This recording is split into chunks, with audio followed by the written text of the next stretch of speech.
আমা 200 টাকা দাও না, দরকার আছে। 200 টাকা? আমি কোথায় পাবো?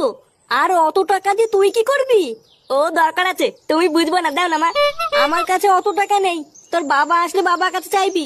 নে বাড়া, এখন আবার বাপের কাছে চাইতে হবে নাকি? এ লেওড়া মহাজালা তো। কিরে, শুনলাম তোরা নাকি পিকনিক করছিস? এই কে বললো তোমাকে আমরা পিকনিক করছি?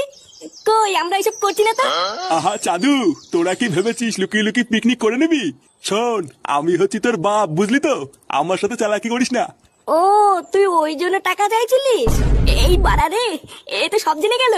সেই কতদিন পর পিকনিক করছিস আর তোরা আমাকেই বললি না? শোন, ক্লাবে গিয়ে সবাইকে বলবি আমার বাবা মা বউ বাচ্চা সবাই পিকনিকে থাকবে।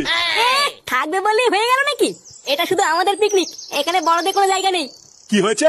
জায়গা নেই মানে? বাড়ার বাল আমাদের না নিয়ে কি তোরা নেশা টেশা করবি নাকি? হ্যাঁ এইসব কি বলছো? নেশা করবো কেন? হ্যাঁ হ্যাঁ বুঝেছি, লেওড়া তোর এত বড় সাহস।